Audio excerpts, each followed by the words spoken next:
One of my favorite tricks in Saros, and probably the best hidden mechanic in the game, is something I call shield punching, and it lets you gain power from yellow corrupted projectiles without building up corruption. See, when you tap R1 to do Arjun's melee attack, the shield is actually activated for a split second while that melee attack animation is happening. Even though the entire shield bubble doesn't form, the shield is active, which means you can absorb power from projectiles while doing a melee hit. So when enemies leave trails of corrupted projectiles, you can safely farm them for power by repeatedly punching through them, and you won't build up any corruption on your integrity bar, which limits your maximum health. Just make sure you have shield amplifier unlocked in the armor matrix skill tree before you try shield punching. You need that before corrupted projectiles will actually give you power. But I also like that you can quickly tell when you have enough power to use your power weapon by just looking at the little glowing port on Arjun's right shoulder blade. If it's blue, that means you have enough power charged up, but if it's orange, then you don't. You can often watch for that more easily than looking at the blue power gauge bars under the crosshair. The game will also give you a tutorial later on for the super sprint, which you can use outside of combat by holding down L1, but it doesn't tell you two important things about the super sprint. First, it's actually available right from the start of the game, so you don't need to wait for that tutorial to start doing it. And second, you don't actually have to continue holding down L1 to keep the super sprint active. You can just let go once it's triggered. You should also know that anytime you beat a boss, all the corrupted artifacts you currently have equipped will turn into non-corrupted versions for free. Beating the boss cleanses all their negative effects, and you get to keep all the positive ones. And that's huge because one of the best strategies for gearing up to take on whatever the next boss is that you're currently working on is to run back through at least a couple biomes before it to increase your proficiency and get good gear, including artifacts. And the fact that all the negative effects on your corrupted artifacts get cleansed makes that strategy even stronger. There's also something called volatility you're going to run into later on.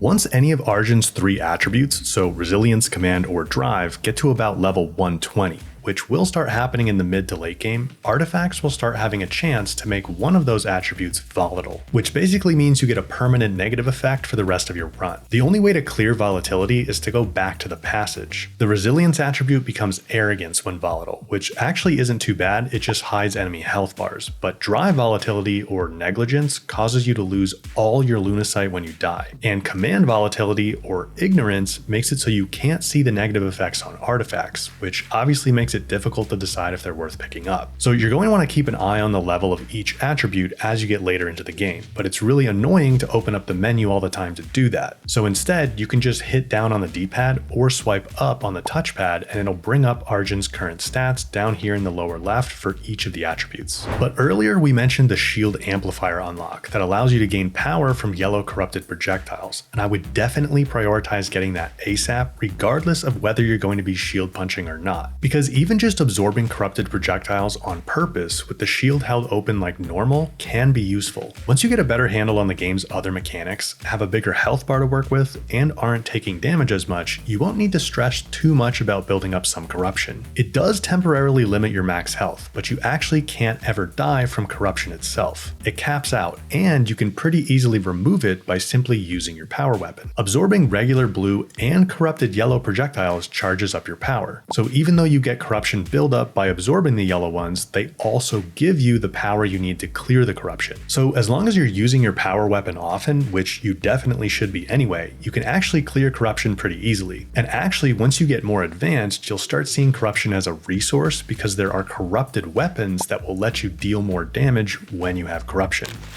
But even though shield punching is particularly useful for farming corrupted projectiles, it's definitely a good idea to use it on regular blue ones too. You might have noticed that if you hold the shield open for more than about a second or two, it'll start draining your power pretty fast. This is especially important to pay attention to early on when you don't have a very big power gauge. But when you use shield punches, the shield doesn't consume power at all, so you can quickly phase through waves of projectiles unharmed and gain a bit of power at the same time, even with just regular blue ones. And shield punching is also useful as a sort of secondary dash, especially since the dash has a cooldown because it lets you safely phase through projectiles similar to a dash. As I got used to doing it, I actually found I started shield punching more than dashing in a lot of situations because it lets you avoid damage and charge up a bit of power, whereas dashing just avoids damage. Of course, you still need to dash a lot, if only to reposition and stay mobile, but shield punching really is a nice mechanic once you get used to it. I'd recommend practicing on some stationary projectile sources at first to get the hang of it. I focus so much on shield shield punching really because it's a good way to get power, and power might just be the most important resource and mechanic in the game. So let's quickly make sure you know exactly how it works and the best ways to use it. The power gauge is these little bars, or depending on which power weapon you're using, sometimes one big bar under the weapon crosshair, and you primarily build up power by absorbing projectiles with Argent's shield. Mainly the blue ones, but you can also absorb the yellow corrupted ones like we mentioned before. But this absorption of projectiles is key. Unlike in Returnal, where projectiles are simply always a bad thing to be avoided, in Saros you should look at blue and even yellow corrupted projectiles as a valuable resource to be farmed for power whenever possible. It's really important to charge up power as often as you can because it fuels your power weapon, which is the hardest hitting thing you've got. A fundamental combat loop you want to get used to is alternating between charging up power by absorbing projectiles and then using that power to fire your power weapon so you can deal higher damage. Of course, anytime you don't have power available, you want to just fire normally, either by holding down just the right trigger alone to fire regular shots, or by holding down the left trigger partway and firing with the right trigger to use the weapon's alt fire. For Returnal veterans, keep in mind the alt fire here in Saros isn't like the alt fire in Returnal. It doesn't have a cooldown. It's basically just a secondary firing mode now, so you can use it as much as you want. The power weapon in Saros is more like what the alt fire was in Returnal. Speaking of which, the second power weapon you unlock is called the Dispiritor, and I think this is one of, if not the best one in the game, for the very specific reason that it can deal damage over time to lots of enemies at once, which is super helpful for efficiently dealing with large groups. Its shots generate these little glowy cell things that spew out mini projectiles that track enemies and chip away at their health while you focus on staying alive and dealing damage in other ways. They actually embed themselves in the enemies at first, and you can see the damage they're dealing by watching for this little bar overlaid on the enemy's health bar. But the Dispiritor is extra good when you can find one with the restoring cell trait. That one causes some of the cells to turn into healing ether when they disappear. So the more you use the Dispiritor, the more damage over time its cells do to help you manage big groups of enemies, and at the same time you're getting more chances to get extra healing.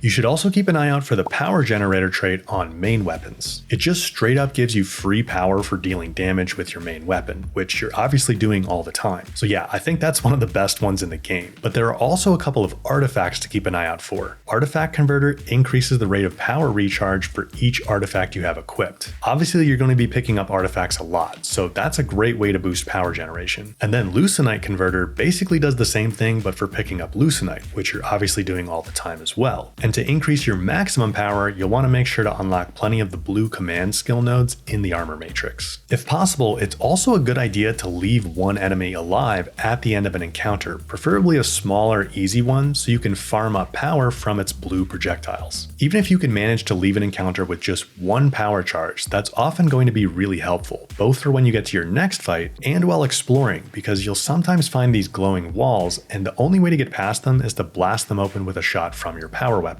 You can also easily and safely charge up power outside of combat for free by farming projectiles from a stationary projectile source. I pretty much always top up my power this way when I find a source, so I'm ready to go with max power for the next encounter. Okay, let's quickly rapid fire a bunch of useful smaller tips, and then we'll break down a few more big topics you should definitely know about.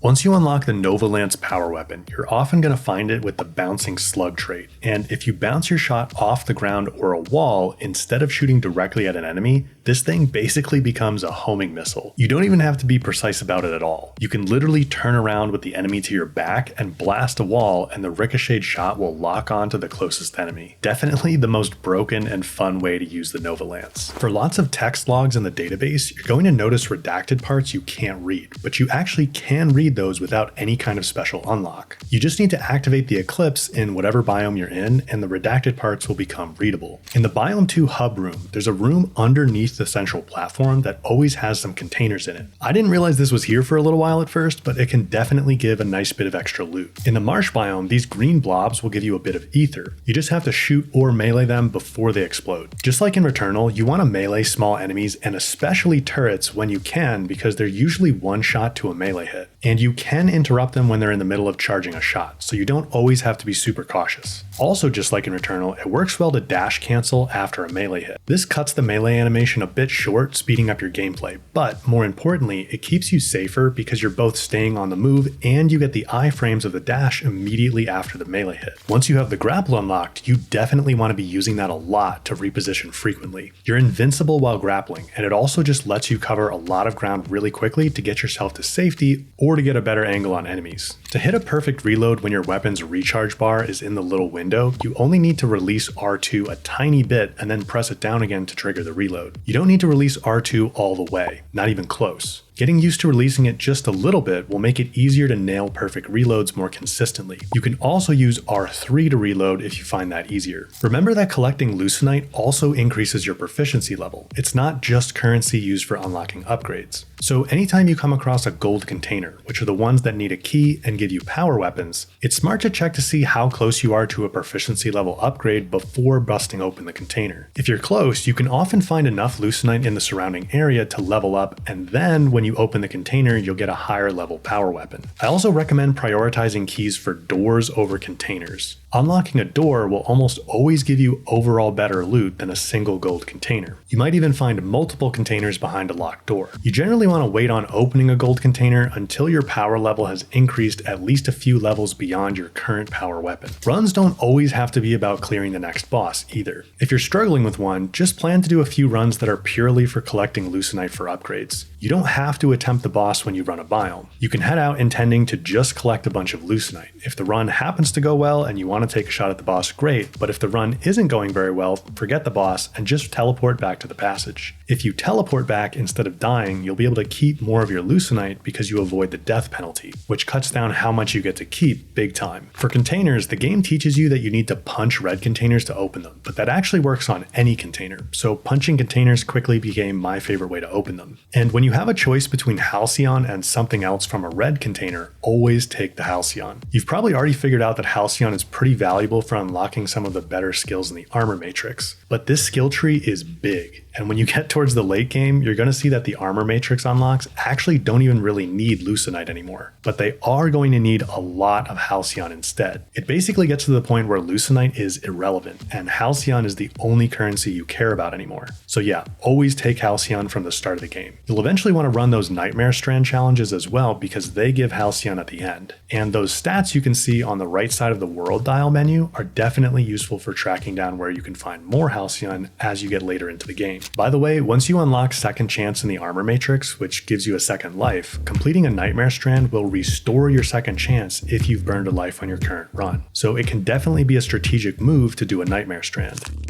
Okay, now, if you're still early in the game and it's getting frustrating, you should know that things get much easier after the second boss. So I highly recommend you try to grind it out at least until you can beat the second boss. The main thing you'll unlock after beating that boss are the Carcosan modifiers, which you can select in the menu at Primary. These let you activate some really good boosts, like Overlord Restoration, which puts you back at full health when you roll up on a boss, no matter how your run went, or Power Accelerator, which boosts how much power you gain from absorbing projectiles. But the trade-off with modifiers is you have to balance the beneficial ones, or protections, with some of the harmful ones, or trials, to keep the big gauge in the middle zone. The thing is, some of the trials aren't actually that bad. For example, artifact destruction might sound bad, but losing an artifact each time you reach a new biome isn't really a big deal, and it can actually help you because you'll find as you get later into the game, you accumulate artifacts pretty fast on a run, and then you're out of slots when you might want to pick up a better one. And I'll actually show you another tip for managing that in a minute, by the way. But you should also know that if you want to make the game easier, you can go into the settings and turn on unlimited protection modifiers. This lets you activate a bunch of protection modifiers and you don't have to balance them with trials anymore. I know a bunch of people have also said Carcosan modifiers unlocked for them before beating the second boss. That wasn't the case for me, but it does seem like if you die enough to the first boss, the game will unlock Carcosan modifiers to help you out a bit. But the other thing that happens around the time you beat the first boss and then the second boss are some really helpful unlocks in the armor matrix. We already mentioned getting Shield Amplifier ASAP so you can get power from corrupted yellow projectiles. Then you definitely want Lucenite Saver so you can keep more Lucenite each time you die, which will help you unlock more nodes in the armor matrix faster. And Second Chance right above that gives you a second life, so that's huge. Then, after the second boss node, there are 3 purple restoration upgrade nodes that will make each bit of ether you find heal you more, and one of those nodes is surrounded by 4 little green ones for additional restoration. Those make ether more common, so grabbing all these ether related ones definitely helps a lot. I'll also say most people seem to find the 3rd and 4th bosses easier than the 1st and 2nd, so if you can manage to get past those first 2, you're probably going to start feeling more comfortable pretty quickly. We already mentioned the unlimited protection modifier setting, but another one you might want to consider adjusting is fall protection. This makes it so Arjun will automatically catch himself if you accidentally jump or run off a ledge, and at max it's almost impossible to fall off. You might also like toggling perfect reload by fire button to off. This delinks perfect reload from the L2 fire button and only allows you to do perfect reloads by clicking R3 with your right stick. You can actually do perfect reload with R3 regardless of what this setting is toggled to, but some people find it easier to have perfect reload restricted to R3. You might also want to adjust the button mapping. I think a lot of people will want to put dash on circle. That frees up L1 to move the shield and melee over to it if you want. Some people also like to move alt fire and power weapon to either L1 or R1 as well.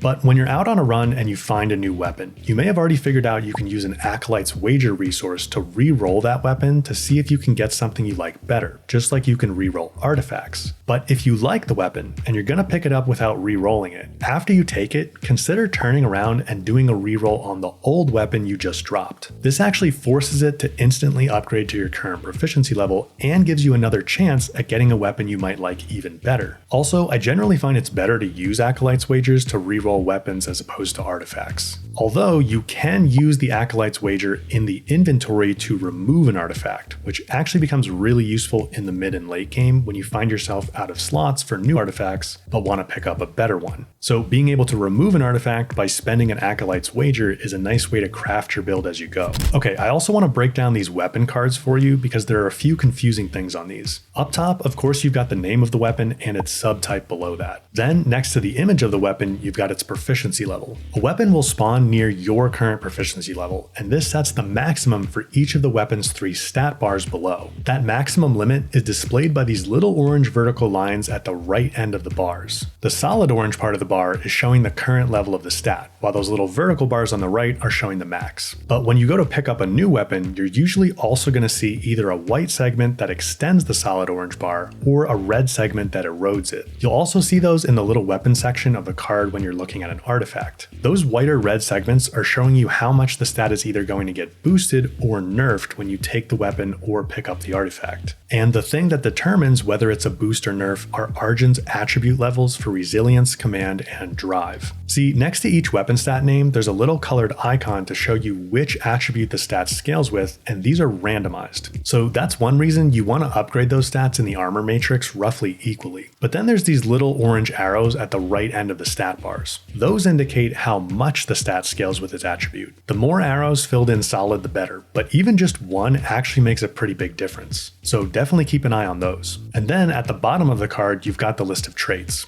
A main weapon can have up to 5 traits. Proficiency level 1 to 9 will have 1, 10 to 19 will have 2, 20 to 29 have 3, 30 to 39 have 4, and anything from 40 up has 5. For power weapons, it's similar, but the cutoffs are level 15, 25, 35, and 45. But you don't always want to take a higher proficiency level weapon. Sometimes a lower proficiency one will have better traits or scale with your current attribute stats better. Also, some main weapons will have this little icon in the top right of the card, which indicates that the weapon doesn't have auto hit. Not having auto hit might sound bad, but sometimes you actually don't want auto hit because it makes it pretty hard to target weak points. Auto hit disabled makes hitting weak points much easier, so there's an upside to using a non-auto hit weapon.